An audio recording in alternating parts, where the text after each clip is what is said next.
Welcome to this explainer. We're diving into a really fascinating phenomenon today. Why do the ultra-wealthy routinely drop 50 million bucks on remote strips of sand in the middle of nowhere? Well, as we're going to see, crossing that billion-dollar mark fundamentally shifts a person's entire financial goal. It completely pivots from the accumulation of wealth to the strict, heavily guarded preservation of it. So when you hear about someone buying a private island, it's incredibly easy to just dismiss it as the ultimate ego trip, isn't it? It sounds exactly like a James Bond villain trope brought to life. But is it really just about vanity?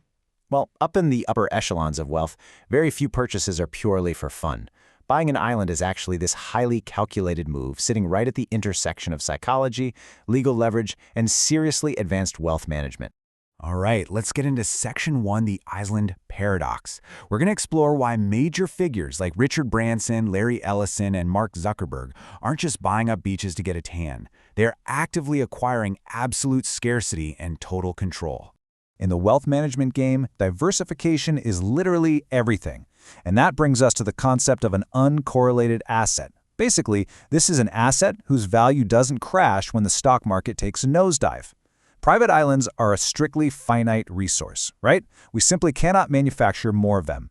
By parking wealth in this rare, tangible asset, a billionaire puts armor plating around their portfolio to protect against hyperinflation, currency collapse, or a massive market correction. And hey, as the supply of desirable islands shrinks, their value inherently goes up. But beyond the pure finances, there's the element of total privacy and what a lot of people are calling apocalypse insurance. Take Mark Zuckerberg, for example. He is reportedly building a $400 million compound on the Hawaiian island of Kauai. And this isn't just a summer vacation home. It reportedly features a massive underground bunker, its own dedicated water supply, and full agricultural capabilities. This rising trend of building fully self-sustaining ecosystems allows the ultra-wealthy to operate almost like modern feudal lords.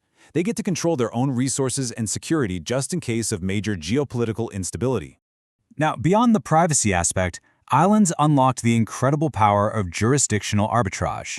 A lot of desirable islands down in the Caribbean or Central America don't just offer beautiful warm water, they offer immense, completely legal financial benefits. We're talking zero capital gains tax when the island appreciates in value and zero inheritance tax when passing it down to the kids. Plus, many of these places offer citizenship by investment. These are often called golden passports, granting billionaires global mobility and a solid fallback option if things get turbulent in their home country. Moving right along to Section 2, the invisible wealth iceberg. Because really, the island itself, that's merely the visible tip of an invisible, highly engineered financial operation. To truly understand this invisible iceberg, we have to introduce the primary antagonist of our story. It's summed up perfectly in this old proverb: shirt sleeves to shirt sleeves in 3 generations. This describes a historical curse where the first generation works incredibly hard to build a wealth, the second generation sort of just maintains it, and the third generation, well, they completely squander it. Wealth managers are hired specifically to break this exact curse. It's fascinating when you notice how differently wealth is viewed at this level. The average retail investor, us, we focus on mutual funds, topping up a 401k, maybe buying a house, and our biggest fear is a market crash. But for a billionaire, their financial life is treated like a holistic, corporate entity. At that level of the game, the real threats are no longer just a dip in the stock market. The real threats are taxes, devastating lawsuits, inflation, and nasty family disputes. So let's open up Section 3, the Billionaire Playbook. We're going to look at the strategic playbook used to manage a billion-dollar fortune. And spoiler alert, it often bypasses traditional banks entirely. To actually execute this playbook, billionaires rely on something called a family office. This isn't your local bank branch. This is a bespoke entity, deploying dedicated full-time teams of top-tier lawyers, tax experts, and portfolio managers whose sole job in the world is to manage the wealth of one single family. This exclusive structure allows them to execute strategies that are way outside the bounds of normal retail banking. One of those key strategies is how they actually allocate their money. Average investors are usually taught the 60-40 rule, 60% in stocks, 40% in bonds, mostly because we might need immediate cash for daily life expenses. But billionaires don't need to liquidate stock to buy groceries. Instead, they use the endowment model. They can comfortably lock their money up for decades in alternative assets like private equity, venture capital, hedge funds, and real assets. And real assets, of course, include things like timberland, commercial real estate, and yes, private islands. Let's circle back for a closer look at jurisdictional arbitrage.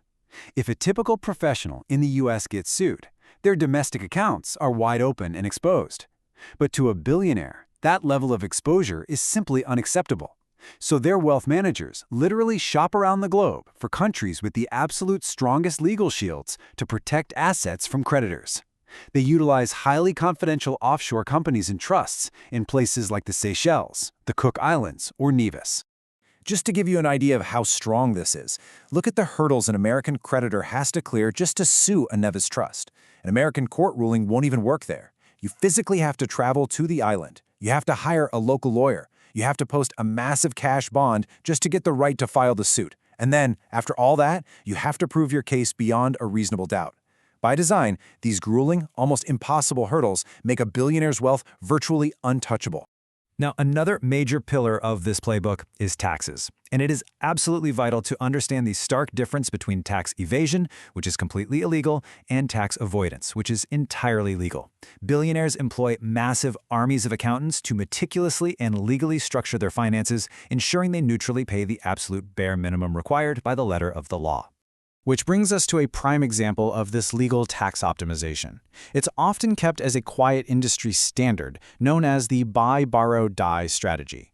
Let's walk through exactly how this works. First, you buy and hold a steadily appreciating stock portfolio. Now, if you sell that stock to go buy an island, you're hit with a massive 20% capital gains tax. So instead of selling, you borrow money from a bank using your stock as collateral. That loan, completely tax-free. Then, when you die, your heirs inherit the portfolio with what's called a stepped-up basis. That legal mechanism wipes out the capital gains tax on all that growth. The heirs then simply use a tiny fraction of their tax-free inheritance to pay off the initial bank loan. It's brilliant. And this strategy fundamentally changes how day-to-day income is structured. Wealth managers strategically ensure that their clients take very, very little standard earned income, because that specific slice is taxed at the absolute highest rates. Instead, the vast majority of their wealth grows through much lower taxed capital gains and dividends.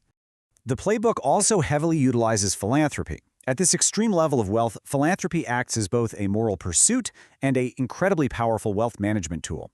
By setting up donor-advised funds or private foundations, billionaires take an immediate, massive tax deduction. But here's the kicker.